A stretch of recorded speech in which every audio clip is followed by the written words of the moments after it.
भारत के महानतम फिल्मकार सत्यजीत रे का यह शताब्दी वर्ष चल रहा है। कोरोना के कारण इतनी धूमधाम नहीं है, लेकिन अपने अपने स्तर पर कुछ फिल्मकार सत्यजीत रे को याद करने का प्रयास कर रहे हैं। रे साहब एक बेहतरीन लेखक भी रहे हैं और उन्होंने कुछ लघु कहानियां भी लिखी है। उनकी शॉर्ट स्टोरीज पर बरसों पहले दूरदर्शन पर एक कार्यक्रम आया करता था। नेटफ्लिक्स पर उनकी लिखी 4 शॉर्ट स्टोरीज पर आधारित रे नामक एंथोलॉजी वेब सीरीज रिलीज हुई है। रे ने ये कहानियां वर्षों पूर्व लिखी थी। कहानियों के मूल आइडिया को लेते हुए वर्तमान के हिसाब से जरूरी परिवर्तन कर इन्हें पेश किया गया है।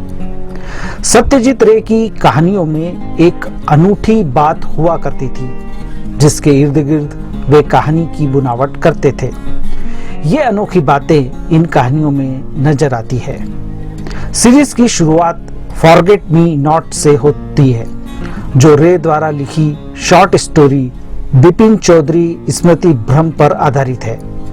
इसे सृजित मुखर्जी ने निर्देशित किया है और अली फजल लीड रोल में है।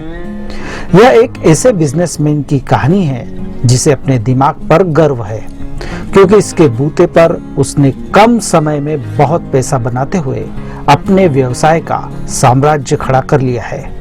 धीरे धीरे वह अहंकारी हो गया है, अपने आगे किसी को कुछ नहीं समझता। इससे उसकी पत्नी, सेक्रेटरी, साथी दूर हो जाते हैं। वह कुछ का अहित भी कर देता है। अचानक वह बातें भूलने लगता है। जिस दिमाग पर उसे गर्व था, उस पर उसका नियंत्रण छूटने लगता है। यह एक शानदार कहानी है जिसे सृजित मुखर्जी ने बहुत अच्छे से निर्देशित किया है। खासतौर पर क्लाइमेक्स को जिस तरह से फिल्माया गया है, वह बहुत ही बढ़िया प्रयोग है और निर्देशक की कल्पना शक्ति को दर्शाता है। अली फजल ने अपना रोल बहुत अच्छे से निभाया है। एक कामयाब और आत्मविश्वास से भरपूर बिजनेसमैन की भूमिका को उन्होंने पूरी एनर्जी के साथ पेश कर इसे देखने लायक बनाया है। दूसरी कहानी बहुरूपिया रे द्वारा लिखी गई इसी नाम की कहानी पर आधारित है। इस कहानी का डायरेक्शन भी सृजित मुखर्जी ने किया है। रे की यह एक और बेहतरीन कहानी है। एक मेकअप आर्टिस्ट अपनी कला में इतना निपुण है कि वह अपना मेकअप कर दूसरा शख्स बन जाता है और उसे कोई पहचान नहीं पाता। व्यक्ति का चेहरा देख भविष्य बताने वाले बाबा के पास वह अपना रूप बदलकर पहुंच जाता है। वह बाबा को गलत साबित करना चाहता है। के मेनन इसमें लीड रोल में है। इंसान जब ऊपर वाले को चुनौती देने लगता है तो क्या अंजाम हो सकता है, ये इस कहानी में दर्शाया गया है। सृजित ने कहानी के अनुरूप अच्छा माहौल बनाया है और क्लाइमैक्स आपको दंग कर देता है। के मेनन मजे हुए एक्टर हैं और यह बात फिर साबित करते हैं। अभिषेक चौबे ने तीसरी कहानी हंगामा क्यों है बरपा निर्देशित की है। गजल गायक मुसाफिर अली और पहलवानी से रिटायर होने के बाद खेल पत्रकार बने असलम बेग की मुलाकात ट्रेन में होती है। दोनों इससे पहले भी मिल चुके हैं, लेकिन असलम को यह बात याद नहीं है। मुसाफिर अली अच्छा इंसान है, लेकिन छोटी छोटी चीजों को चुराने की उसकी आदत थी, जो अब छूट चुकी है। कहानी में अनोखी बात रूह सफा नामक एक दुकान है। यदि आप चुराई चीजों को लेकर ग्लानि से पीड़ित हैं, तो वहां जाकर चुराई चीजों को जमा किया जा सकता है। यह बतौर लेखक रे की कल्पना शक्ति को दर्शाता है। प्रस्तुतिकरण के लिहाज से कहानी को लंबा खींचा गया है। हालांकि मनोज और गजराज राव की बातचीत मजेदार है, लेकिन इसे कम किया जा सकता था। मनोज और गजराज शानदार एक्टर हैं और दोनों की जुगलबंदी देखने लायक है।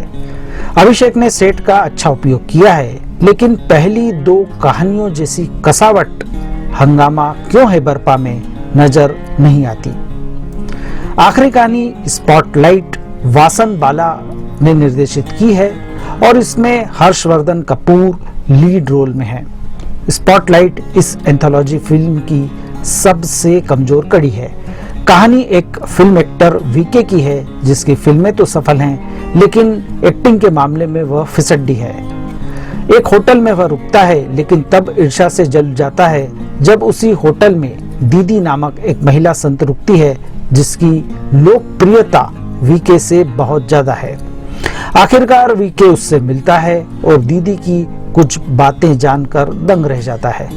जो प्रभाव इस कहानी का है वो प्रस्तुतिकरण में उभर कर सामने नहीं आ पाया।